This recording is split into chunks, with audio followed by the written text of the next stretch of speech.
Hi students, நம்ம வந்து part 1 and part 2 வந்துட்டு ஃபர்ஸ்ட் சாப்டர்ல வந்துட்டு பார்த்தோம். இப்போ வந்துட்டு பார்ட் 3 இதுல வந்து கண்டிப்பா வந்துட்டு 5 மார்க்ஸ் கொஸ்டின்ஸ் வரும். இந்த 4 மாடல் சம்ஸ் வந்துட்டு நீங்க கரெக்டா போட்டு பார்த்து ப்ராக்டிஸ் பண்ணிட்டீங்கன்னா கண்டிப்பா 5 மார்க்ஸ் வந்துட்டு ஃபார் ஷூர் நீங்க வந்துட்டு ஸ்கோர் பண்ணிடலாம். சோ சம்ஸ் போறதுக்கு முன்னாடி இந்த 4 சம்ஸ் இருக்கு இல்லையா, 17, 18, 19, 20 இந்த 4 சம்ஸ்ல வந்துட்டு என்ன கேட்பாங்க அப்படின்னா ட்ரேடிங் அண்ட் P&L அக்கௌண்ட்டும் பேலன்ஸ் ஷீட்டும் வந்துட்டு நம்மள ப்ரிப்பேர் பண்ண சொல்லி கேட்பாங்க. பட் நம்மளால ஸ்ட்ரெயிட் அவேவா வந்துட்டு அதோட பர்டிகுலர்ஸ் வந்துட்டு சொல்லியிருக்க மாட்டாங்க. அண்ட் எது மிஸ்ஸிங்னு சொல்லிட்டு ஸ்ட்ரெயிட்டாவும் சொல்லியிருக்க மாட்டாங்க. நம்ம கொஸ்டின்ஸை படிச்சு பார்த்துட்டு என்னென்ன இருக்கு இல்லன்றதை வந்துட்டு நம்ம கண்டுபிடிக்கணும். சோ மெயினா இந்த 4 சம்ஸ்ல வந்துட்டு என்ன மோஸ்ட்லி மிஸ் அவுட் ஆயிருக்கும் அப்படின்றத வந்துட்டு நான் உங்களுக்கு இங்க ஹைலைட் பண்ணி வச்சிருக்கேன்.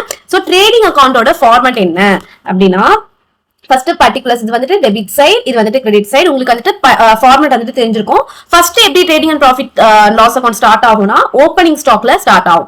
சோ ஓப்பனிங் ஸ்டாக்கு அப்புறம் நம்ம பர்ச்சேசஸ் போடுவோம். அப்புறம் பர்ச்சேசஸ் ரிட்டர்ன் எதுனா இருந்ததுன்னா அதை வந்துட்டு டிடக்ட் பண்ணிடுவோம். அப்புறம் வேஜஸ், கேரேஜ், இன்வாய்ஸ்.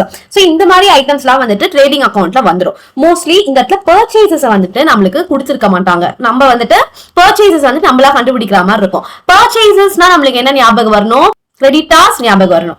ஏன் வந்துட்டு கிரெடிட்டார்ஸ் ஞாபகம் வரணும்னா நம்ம பர்ச்சேஸ் பண்ணிருப்போம், அவங்க பர்ச்சேஸ் நம்ம வாங்குறோம்னா யார் வந்துட்டு கடனுக்கு கொடுப்பா? நம்ம கிரெடிட்டார்ஸ் தான் நம்மளுக்கு கொடுப்பாங்க. சோ நம்ம என்ன பண்ணுவோம்? பர்ச்சேசஸ் ஃபைன் பண்ணணும். நெக்ஸ்ட் இந்த சைட்ல வந்துட்டு சேல்ஸ் அண்ட் க்ளோசிங் ஸ்டாக் வந்துட்டு போடுவோம். சோ சேல்ஸ் நம்ம எப்படி ஃபைன் பண்ணுவோம்? நம்ம வந்துட்டு பொருளை வித்திருப்போம். சோ நம்ம கிட்ட இருந்து வாங்கியிருப்பாங்க, அப்பனா டெப்டார்ஸ் அக்கௌண்ட் வச்சு நம்ம கண்டுபிடிப்போம். சோ இந்த இடத்துல கிரெடிட்டார்ஸ் அக்கௌண்ட் வச்சு நம்ம வந்துட்டு பர்ச்சேசஸ் கண்டுபிடிப்போம். இந்த சைடு டெப்டார்ஸ் அக்கௌண்ட் வச்சு நம்ம சேல்ஸ் வந்துட்டு கண்டுபிடிப்போம். சோ இதுதான் வந்துட்டு விஷயம். நெக்ஸ்ட் என்ன நம்ம கண்டுபிடிப்போம்னா, சோ இது வந்துட்டு கிராஸ் ப்ராஃபிட். நம்ம வந்துட்டு இதெல்லாம் போட்டு கால்குலேட் பண்ணோம்னா கிராஸ் ப்ராஃபிட் வந்துடும். அப்புறம் எல்லா எக்ஸ்பென்சஸும் வந்துட்டு நம்ம என்ன பண்ணுவோம்? இது வந்துட்டு P&L அக்கௌண்ட், இது வந்துட்டு P&L பார்ட். சோ எல்லா எக்ஸ்பென்சஸும் கீழே நம்ம போட்டுருவோம். அப்புறம் இந்த சைடு இந்த ப்ராஃபிட் வந்துட்டு இந்த சைடு எடுத்துட்டு வந்துடுவோம். சோ நம்ம நெட் ப்ராஃபிட்டும் ஃபைன் பண்ணிடுவோம். அப்புறம் பேலன்ஸ் ஷீட்ல வந்துட்டு நம்மளுக்கு எப்படி வந்துட்டு ஃபார்மேட் வரும்? இந்த சைடு லயபிலிட்டி சைடுல இதுதான் வந்துட்டு ஃபார்முலா. கேபிட்டல் எதுனா அடிஷனல் கேபிட்டல் கொடுத்துருப்பாங்க சில சம்ஸ்ல, சோ அதையும் ஆட் பண்ணுவோம். நெட் ப்ராஃபிட்டும் ஆட் பண்ணுவோம். டிராயிங்ஸை டிடக்ட் பண்ணுவோம். இதான் பேலன்ஸ் ஷீட்ல நம்ம பண்ற ஒர்க்கிங் கேபிட்டல் ரிலேட்டடா. சம்டைம்ஸ் இந்த கேபிட்டலும் கொடுக்க மாட்டாங்க.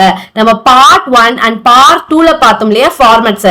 கேபிட்டல் நம்ம எப்படி கண்டுபிடிப்போம்? ஸ்டேட்மெண்ட் ஆஃப் அஃபேர்ஸ் வச்சு நம்ம கேபிட்டல் கண்டுபிடிப்போம். இது மாதிரி பர்ச்சேசஸ் அண்ட் சேல்ஸ் எப்படி கண்டுபிடிப்போம்? நம்ம debtors account, creditors account open பண்ணி நம்ம கண்டுபிடிப்போம். சோ இந்த 3 விஷயத்தை தான் வந்துட்டு இவங்க கொஞ்சம் அப்படியே ட்ரிக்கியா வந்துட்டு இந்த இடத்துல கொடுத்திருப்பாங்க. சோ நம்ம கொஸ்டினை பார்த்துட்டு நம்ம அந்த அக்கௌண்ட் ஓபன் பண்ணி கண்டுபிடிச்சிட்டா இந்த ட்ரேடிங் அண்ட் P&L அக்கௌண்ட்லயும் பேலன்ஸ் ஷீட்லயும் போட்டு நம்ம ஃபைன் பண்ணிடலாம். அப்புறம் லயபிலிட்டிஸ்லாம் இந்த சைடு போட்டுருவோம், அசெட்ஸ் எல்லாமே இந்த சைடு போட்டுருவோம். சோ இதுதான் வந்துட்டு இது க்ளோசிங் ஸ்டாக். ஞாபகம் வச்சுக்கோங்க, ரெண்டு சைட்லயுமே ரெண்டு டைமும் மென்ஷன் பண்ணிருக்கணும். பேலன்ஸ் ஷீட்லயும் மென்ஷன் பண்ணிருக்கணும், இங்க ட்ரேடிங் அக்கௌண்ட்லயும் நம்ம மென்ஷன் பண்ணிருக்கணும். இதை எப்பவுமே மைண்ட்ல வச்சுக்கணும். எப்போ நம்ம வந்து சம்ஸுக்கு போலாம். இந்த சம்ஸ கொஸ்டின்ஸ் ஸ்டார்டிங் ஒரு 5 டைம்ஸ், நீங்க 4 கொஸ்டின்ஸ் தான் இருக்கு, அதே தான் இல்லஸ்ட்ரேஷன்லயும் இருக்கு. மொத்தமாவே இது வந்துட்டு 8 கொஸ்டின்ஸ் தான். 4 மாடல்ஸ் தான். இதை நீங்க நல்லா போட்டு படிச்சு பார்த்து கொஸ்டினை ஃபர்ஸ்டே படிச்சு பார்த்து பிராக்டிஸ் பண்ணிட்டீங்கன்னா ரொம்ப ரொம்ப ஈஸி. கண்டிப்பா ஒரு 5 மார்க்ஸ் வந்துட்டு ஸ்கோர் பண்ணிடலாம். சோ இப்போ நம்ம சம்ஸ்குள்ள போகலாம். 17th சம் வந்துட்டு பாக்குறோம். சோ என்ன பண்ணலாம்? ஃபர்ஸ்ட் ஒரு கொஸ்டின் மாதிரி உங்களுக்கு கொடுத்திருக்காங்க. இந்த இடத்துலயே உங்களுக்கு வந்துட்டு தெரிஞ்சிடும். ஏன்னா பார்க்கும் போதே உங்களுக்கு வந்துட்டு தெரிஞ்சிடும் இன்கம்ப்ளீட் ரெக்கார்ட்ஸ் அப்படின்னு. ட்ரேடிங் அண்ட் P&L உங்களுக்கு அங்க ஹெட்டிங்லயே வந்துட்டு உங்களுக்கு கொடுத்துடுறாங்க. நான் எப்பவுமே என்ன சொல்லியிருக்கேன், ஃபர்ஸ்ட் சின்ன ஒரு பென்சில்ல மைனூட்டா மார்க் பண்ணிக்கோங்க. எதெல்லாம் ட்ரேடிங் போகும், எதெல்லாம் P&L போகும், எதெல்லாம் பேலன்ஸ் ஷீட் போகும். நீங்க ஒரு வாட்டி படிக்கும் போதே நீங்க மார்க் பண்ணிட்டீங்கன்னா உங்களுக்கு வந்துட்டு ஈஸியா ஞாபகம் இருக்கும். சோ நான் 3 ஐட்டம் தான் எப்பவுமே மிஸ் ஆகும். என்னது? ஒன்னு பர்ச்சேசஸ், ஒன்னு சேல்ஸ், ஒன்னு கேபிட்டல். இந்த 3 விஷயம் தான் வந்துட்டு மிஸ் பண்ணிருப்பாங்க இந்த 4 சம். அதை என்ன நம்ம கண்டுபிடிச்சிடலாம். Okay, C profit and loss account for the year ended 31st and balance sheet வந்துட்டு as on that date ரெண்டுமே நம்மள கண்டுபிடிக்க சொல்லிருக்காங்க. சோ கீழே கொடுத்திருக்கிறது என்னது? நம்மளுக்கு ஒன்னு ஓப்பனிங் பேலன்ஸ் ஒன்னு கொடுத்திருக்காங்க. நெக்ஸ்ட் ஒன்னு க்ளோசிங் பேலன்சஸ் ஒன்னு கொடுத்திருக்காங்க. சோ 2018 கொடுத்திருக்காங்க, 2019 நம்மளுக்கு கொடுத்திருக்காங்க. சோ இது எல்லாமே ஓப்பனிங், இது எல்லாமே க்ளோசிங் அப்படின்னு நம்ம வந்துட்டு வச்சுப்போம். சோ ஸ்டாக் ஆஃப் குட்ஸ் அப்படின்னும் போது என்ன கொடுத்திருக்காங்க? Opening stock. இது வந்துட்டு ஓப்பனிங் ஸ்டாக், இது வந்துட்டு க்ளோசிங் ஸ்டாக். அப்பனா ட்ரேடிங்ல இந்த சைடு ஸ்டார்ட் பண்ணும்போது எப்படி ஸ்டார்ட் பண்ணுவோம்? ஓப்பனிங் ஸ்டாக்ல ஸ்டார்ட் பண்ணுவோம். இந்த சைடு முடிக்கும் போது க்ளோசிங்ல முடிப்போம். சோ 2 ஐட்டமும் நம்மளுக்கு கொடுத்துட்டாங்க. பர்ச்சேசஸ் தேவை. பர்ச்சேசஸ் எங்கெல்லாம் கொடுத்திருக்காங்களா? ரெண்ட் பெய்டு, P&L இதெல்லாம் expenses. Discount received, discount allowed, cash paid to creditors, cash received from creditors, drawing கொடுத்திருக்காங்க. சோ சேல்ஸ், கேஷ் சேல்ஸ் கொடுத்துட்டாங்க. பட் நம்மளுக்கு டோட்டல் சேல்ஸ்ன்னு சொல்லல, கேஷ் சேல்ஸ் தான் சொல்லியிருக்காங்க. நெக்ஸ்ட் கேபிட்டல் ஆஸ் ஆன் 1/4/2018 அப்படின்னு சொல்லிட்டாங்க. ஸோ கேபிட்டல்ன்னும் போது நம்மளுக்கு பேலன்ஸ் ஷீட்ல வரும், அந்த திங்கும் நம்மளுக்கு கொடுத்துட்டாங்க. ஸோ நம்மளுக்கு இப்ப என்ன இல்ல, நான் சொன்ன அந்த 3 விஷயத்துல என்ன இல்ல, நம்மளுக்கு டோட்டல் பர்ச்சேசஸ் இல்ல, டோட்டல் சேல்ஸ் இல்ல. சோ நம்ம என்ன பண்ண போறோம், அதை கண்டுபிடிக்க போறோம். சோ பர்ச்சேசஸ்னா கிரெடிட்டார்ஸ் அக்கவுண்ட், சேல்ஸ்னா டெப்டார்ஸ் அக்கவுண்ட். சோ நம்ம ஃபர்ஸ்ட் டெப்டார்ஸ் அக்கவுண்ட் போட்டுக்கலாம்.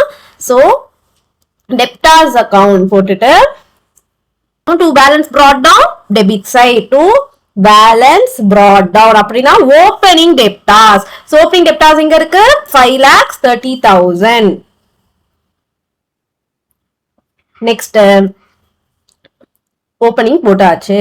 நெக்ஸ்ட் வேற என்ன டெப்டார்ஸ் கொடுத்திருக்காங்க, cash at bank machinery, discount allowed, இதுவும் debtors account. So by discount allowed 25,000. ஓகேவா. நெக்ஸ்ட் என்ன கொடுத்திருக்காங்க, cash pay to creditors, cash pay to received from debtors. So by cash எவ்வளவு, 12,50,000. Next வேற என்ன கொடுத்திருக்காங்களா, கேஷ் சேல்ஸ் கொடுத்திருக்காங்க, கேபிட்டல் கொடுத்திருக்காங்க. சோ வேற எதுவுமே நமக்கு இல்ல, அப்படின்னா என்ன பண்ணணும், க்ளோசிங் போடணும். சோ டெப்டார்ஸோட க்ளோசிங் என்ன, பை பேலன்ஸ் கேரி டவுன் 6,40,000. இப்போ இத எல்லாத்தையும் ஆட் பண்ணணும். So 12 lakhs plus 6 lakhs 18 lakhs 40, நமக்கு என்ன வந்திருக்கு, 19,15,000 வந்திருக்கு. சோ இந்த சைடும் 9,15,000, இந்த சைடும் 9,15,000 போடுறோம். இது ரெண்டுத்தையும் டிடக்ட் பண்ணா நம்மளுக்கு எவ்வளவு வருது, 13,85,000 வரும். ஓகேவா. நெக்ஸ்ட் நம்மளுக்கு கிரெடிட்டார்ஸ் அக்கவுண்ட் ஓபன் பண்றோம். எதுக்கு, பர்ச்சேசஸ் எவ்வளவுன்னு கண்டுபிடி. ஓகேவா. சோ என்னது, to balance brought down opening creditors நம்ம எடுப்போம். எந்த சைட் ஸ்டார்ட் பண்ணணும், கிரெடிட்டார்ஸ் அக்கவுண்ட் கிரெடிட் சைட் தான் ஸ்டார்ட் பண்ணணும். So by balance brought down எவ்வளவு கொடுத்திருக்காங்க, by balance brought down opening 3,70,000, 3,70,000. மத்ததெல்லாம் ஆப்போசிட் சைடுல. சோ டு நெக்ஸ்ட் என்ன கொடுத்திருக்காங்க, கிரெடிட்டார்ஸ் ஐட்டம்க்கு டிஸ்கவுண்ட் ரிசீவ்ட், நம்ம கிரெடிட்டார்ஸ் கிட்ட இருந்து ரிசீவ் பண்ற டிஸ்கவுண்ட். சோ எவ்வளவு, டிஸ்கவுண்ட் ரிசீவ்ட் 35,000. நெக்ஸ்ட் என்னது, டு கேஷ் பெய்டு, எவ்வளவு கேஷ் பே பண்ணணும் நம்ம கிரெடிட்டார்ஸ்க்கு, cash paid to creditors 11 lakhs. வேற எதனா ஐட்டம்ஸ் கொடுத்திருக்காங்க கிரெடிட்டார்ஸ் அக்கவுண்ட்ல போறதுக்கு, க்ளோசிங் கிரெடிட்டார்ஸ் போட்டுடலாம். So to balance carry down closing எவ்வளவு, 4,20,000, 4,20,000. இப்போ இதெல்லாத்தையும் ஆட் பண்ணா எவ்வளவு வரும் நம்மளுக்கு, 11 lakhs 4,20,000, 15 lakhs 20, 15 lakhs 55,000. So 15 lakhs 55,000. இந்த சைடு நம்ம என்ன பண்றோம், 15 lakhs 55,000 போட்டுக்கிறோம். சோ இப்போ என்ன பண்றோம், பேலன்சிங் ஃபிகர். சோ 15 lakhs 55,000ல 3,70,000 டிடக்ட் பண்றோம். So 11,85,000. So by credit purchases எவ்வளவு, 11,85,000. ஓகேவா. நம்ம நெக்ஸ்ட் இப்ப என்ன பண்ண போறோம், ஓப்பனிங் ஸ்டாக் இருக்கு, பர்ச்சேசஸ் இருக்கு, சேல்ஸ் இருக்கு, க்ளோசிங் ஸ்டாக் இருக்கு, கேபிட்டல் பேலன்ஸ் ஷீட்ல 3 ஃபிகர்ஸ் சொன்னா, பர்ச்சேசஸ், சேல்ஸ், கேபிட்டல், இது மூணுத்துல தானே உங்களுக்கு வரும். சோ இது எல்லாமே நம்ம கிட்ட இருக்கு. இப்போ நம்ம என்ன பண்ண போறோம், ஸ்ட்ரெயிட் அவேவா ட்ரேடிங் அண்ட் P&L அக்கவுண்ட்க்கு போலாம். சோ ஃபார்மேட் என்னது, சோ ஃபர்ஸ்ட் என்னது, opening stock to opening stock. Opening stock எவ்வளவு, 2,20,000 கொடுத்திருக்காங்க. So 2,20,000. Next to purchases. Purchases பொறுத்த வரைக்கும் என்னென்னலாம் பார்க்கணும், cash purchases, credit purchases, purchases return, இந்த மூணும் பார்க்கணும். பட் நம்ம क्वेश्चनல என்ன இருக்கு, கிரெடிட் பர்ச்சேசஸ் மட்டும் தான் இருக்கு. சோ கிரெடிட் பர்ச்சேசஸ் எவ்வளவு கண்டுபிடிச்சோம், 11,85,000. நெக்ஸ்ட் வேற என்ன கொடுத்திருக்காங்க क्वेश्चनல, இந்த சைட் போறதுக்கு ரெண்ட் P&L ல போய்டும், டிஸ்கவுண்ட் ரிசீவ், டிஸ்கவுண்ட் அலௌட்லாம் P&L, கேஷ் பெய்டு, கேஷ் ரிசீவ்ட்லாம் கிடையாது. ஓகே. சோ நம்ம நெக்ஸ்ட் என்ன பண்ண போறோம், இந்த சைடுல பை சேல்ஸ். சேல்ஸ் எவ்வளவு, கேஷும் இருக்கு, கிரெடிட்டும் இருக்கு. சோ கேஷ், கிரெடிட் இருக்கு, சேல்ஸ் ரிட்டர்ன் இல்ல. சோ கேஷ் எவ்வளவு, 13,85,000.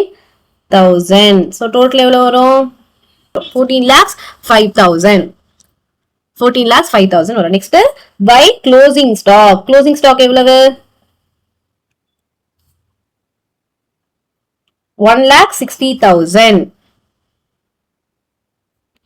1,60,000 வரும். So இந்த சைடு நம்ம டோட்டல் பண்ண என்ன வரும்? 0 0 0 5 6. So 4 plus 1 5. So 15,65,000. So இதையும் இந்த இடத்துல 15,65,000 போட்டுக்கிறோம். அதை டிடக்ட் பண்ணா 2 gross profit carry down. எவ்வளவு gross profit carry down? 11,65,000 and 2,20,000 detect பண்ணா so 1,60,000 will be the gross profit. So இந்த carry down பண்ண gross profit P&L ல brought down பண்ணனும். So இந்த சைடு வந்து gross profit brought down அப்போ 1,60,000 வரும். So வேற என்னென்ன expenses இருக்கு அப்படின்றத நம்ம இப்போ பார்க்கணும். So என்னென்ன இருக்கு? Rent paid. So இந்த இடத்துல என்ன வரும்? 2 rent. எவ்வளவு rent paid எவ்வளவு கொடுத்திருக்காங்க? 1,20,000. 1,20,000 கொடுத்திருக்காங்க. வேற என்ன கொடுத்திருக்காங்க? Discount allowed and discount received கொடுத்திருக்காங்க. Discount allowed is the expenses. To discount allowed எவ்வளவு allowed? 25,000. Discount received இந்த சைடு போடுவோம். To discount received so discount received எவ்வளவு கொடுத்திருக்காங்க? 35,000. So இது எல்லாத்தையும் ஆட் பண்ண எவ்வளவு வரும்? வேற எதுனா இருக்கா? வேற எதுவுமே நம்மகிட்ட இல்ல. So அவ்வளவுதான். So எவ்வளவு 1 5 9 1,95,000. இந்த இடத்துலயும் 1,95,000. So இது ரெண்டுத்தையும் ஆட் பண்ணா 1,45,000 டிடக்ட் பண்ணி பார்ப்போமா? 1,45 டிடக்ட் பண்ணா 0,002. net profit brought down எவ்வளவு? 50,000. இது எங்க போகும்? நம்மளுக்கு பேலன்ஸ் ஷீட்ல போகும். So next இப்போ பேலன்ஸ் ஷீட் ப்ரிப்பேர் பண்ணலாம். அமௌண்ட். So assets என்னென்னலாம் கொடுத்திருக்காங்க? assets நம்ம என்ன போடுவோம்? debtors வரும். என்ன இந்த வந்துட்டு பேலன்ஸ் ஷீட்டை பொறுத்த வரைக்கும் நம்ம இந்த ஓப்பனிங் கொடுத்திருக்காங்க இல்லையா, இந்த காலமை வந்துட்டு நம்ம என்ன பண்ணணும்? இந்த காலம் வந்துட்டு நம்ம டோட்டலா பார்க்க கூடாது. ஏன்னா நம்ம பேலன்ஸ் ஷீட் எப்ப கண்டுபிடிக்க சொல்லிருக்காங்க? 31st மார்ச்சுக்கு தான் நம்மள கண்டுபிடிக்க சொல்லிருக்காங்க 2019. அப்போ இந்த ஃபிகர்ஸ் வச்சுதான் வந்துட்டு நம்ம என்ன பண்ணணும்? பேலன்ஸ் ஷீட்டே ப்ரிப்பேர் பண்ணணும். சோ எங்க இதுல எதுலாம் பேலன்ஸ் ஷீட்டுக்குள்ள போவோம்? அசெட்ஸ் போவோம், டெப்டாஸ் so debtors assetல போவோம், cash at bank assetல போவோம், machinery assetல போவோம், creditors வந்துட்டு எதுல போகும்? liabilitiesல போவோம், closing stock சொன்னாலே அதுவும் assetsல போவோம், closing stockம் assetsல போகும். next கீ எதுலாம் போகும்? drawings நம்ம என்ன பண்ணுவோம்? drawings liability sideல deduct பண்ணுவோம், capital liability sideல எடுத்துட்டு போவோம். சோ இதெல்லாமே மார்க் பண்ணிக்கலாம். மத்தது எதுவுமே வந்துட்டு நம்ம எடுத்துட்டு போக மாட்டோம். ஓகேவா? பண்ணலாமா? ஃபர்ஸ்ட் என்னென்ன அசெட்ஸ்? 3 அசெட்ஸ் என்னென்ன மார்க் பண்ணிருக்கோம்? debtors, cash at bank and machinery. debtors, cash at bank and machinery. So debtors, cash at bank, machinery எவ்வளவு கொடுத்திருக்காங்க? debtors, cash at bank and machinery 5,30,000, sorry இங்க இருக்கு 6,40,000, 10,000 and 80,000. So 6,40,000, 10,000 and 80,000. ஓகேவா? வேற என்ன கொடுத்திருக்காங்க? க்ளோசிங் ஸ்டாக் போட்டுக்கணும். க்ளோசிங் ஸ்டாக் எவ்வளவு? 1,60,000. ஓகேவா? இந்த சைடு என்ன வரும்? First capital. கேபிட்டல் எவ்வளவு கொடுத்திருந்தாங்க क्वेश्चनல? 5,20,000 கேபிட்டல் கொடுத்திருக்காங்க. So 5,20,000 will be the capital plus additional capital plus net profit minus என்ன வரும்? minus drawings வரும். So இந்த இடத்துல additional capital கொடுக்கல. So net profit add பண்றேன். net profit 50,000. ரெண்டுத்தையும் ஆட் பண்ணா 007 5,70,000 மைனஸ் drawings. drawings எவ்வளவு கொடுத்திருக்காங்க? 1 lakh கொடுத்திருக்காங்க.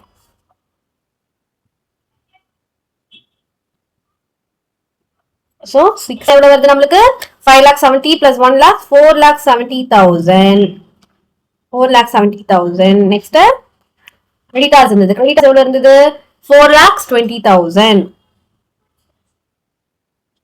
So creditors 4,20,000. ஸோ இந்த சைடு ஆட் பண்ண எவ்வளோ வருது 6,40,000 plus 10,000 6,50,000 plus 8,000 7,30,000 8,90,000.